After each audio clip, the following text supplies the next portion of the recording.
the best behind the wheel. Unfortunately, I'm not smart enough to get away from John. He owes me $3 million. How are you doing, sir? Hey, good, man. I watch you all the time. It's great to be here. So I'm going to start with the most important question, but thank you for knowing Collider. So am I supposed to call you Shawn or the King of Brockton? Yeah, but you can call me Shawn. That would be a little much otherwise. But, you know, Brockton being a tough town, it's kind of a funny thing to think of a king there. You know, he'd be rubbing scratch tickets. I actually don't know. Are you from Brockton? I am. Okay, so here's the real important question, because I'm from New England. How do you rank Papagino's versus Town Spa? Well, it's a different class of pizza, but Town Spa, I even put Cape Cod Cafe in my TV show because I am a diehard loyalist of Cape Cod Cafe as the best pizza, but love Town Spa is number 2. Papagino's, but we grew up going to Papagino's and having that all you can eat pizza and then throwing up in the parking lot after. I did not do the throw up, but I do love Papagino's as long as the pie is fresh. If it's been sitting there for a while, the slices aren't good. But if it's a fresh pie, Papagino's is really good. Yeah. I mean, I grew up eating only that forever, you know? Yeah. By the way, this is just the two of us. This makes complete sense. Everyone at Disney that's watching is like, what the F are you talking about? But these are the important details. Well, everyone in New England or, you know, in Massachusetts understands what I'm talking about. But anyway.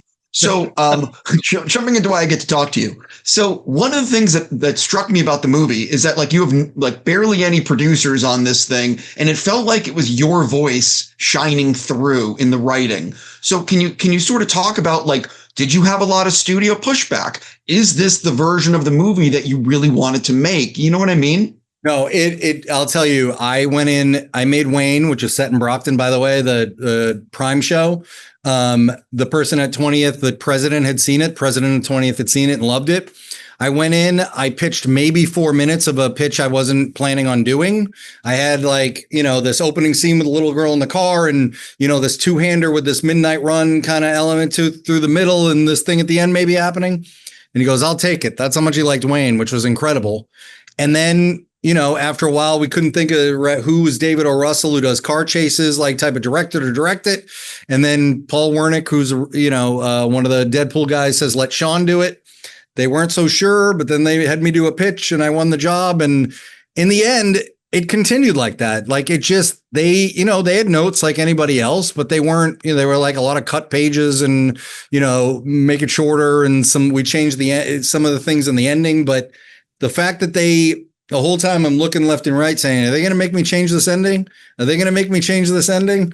And they never did because they knew it was the right ending, was a testament to them. Like the whole time we made the movie, they were 100% supportive and good on them for wanting to make something I think is pretty unique considering the kind of algorithmy script story writing we're seeing in this day and age, you know? 100%. So one of the things that the film has to do is balance Edie and John's relationship. So at times you're like, how the hell is this girl with this guy? But at other times you're like, of course, this makes sense why they're in love. So it's this like pull and push of their relationship most of the movie. Can you talk about finding that in the edit and also on set? Yeah, I mean, the writing was the hardest part for that because the whole thing is kind of a detective story as to why him, why them, you know?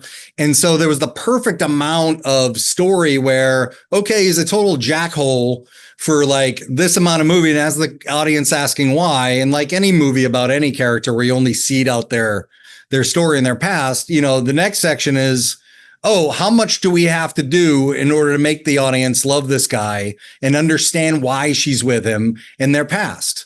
And that was like, that's the hardest part. And then even when I was in post, you know, you hope to kind of like shoot it enough, you know, as far as the writing, so that when you're in post, you can go, okay, we only need this much, you know, and kind of dial it back and forth. So we did find ourselves, we lost a whole, you know, scene and a half, because we said, okay, the audience is smart enough. Like always, never underestimate audiences. They're so smart these days with, you know, movies, especially.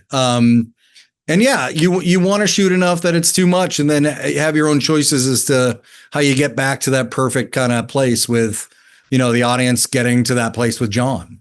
This movie has a surprising amount of action, like way more than I was expecting going in. Like all of those crazy car chases. So talk about how you figured out who your second unit director was going to be. How much did you want to do yourself, and also like crafting car chases. It's a challenge. Right. And, like anybody will tell you, I was just watching the guy from Weapons talk about this too, which is, in the end, the importance of prep allowed us with our budget to prepare in a way that was, and again, a strike, allowed us to prepare and prepare and prepare and storyboard and storyboard and storyboard so that when we had times during the movie where we said, we're going to have two sets today, like I'm over there, you're over here, I'm running back and forth. We had prepped so much and talked about exactly what we wanted so much that I could leave him to get the million different angles and the million different cameras and the million of things that we talked about for so long. And I got the guy from, the Jack Reacher chase, which I kind of based the tone on the first movie, which I love that car chase. And I love McQuarrie, everything he's done car chase wise now too is like, Paul Jennings, we got him. And, when you get a bunch of other people who you would never get if it weren't for slow business, we got really, really lucky. Preparation was king. And in the end, some days he was on set with the cars all day and I was with the actors, and then we switched and, went the other way. So prep is king, I really hope I'm out of time. I'm just going to say, I really hope it's a huge hit for you. And, I still think Town Spa and Papagino's for people that have, never been there. Strong recommend. Yes. Oh, totally. Totally. Add Cape Cod in there and you got a nasty trio. Exactly. Hey, listen, good luck with the rest of your speed dating. Thanks, you. Man. I appreciate it. Thanks.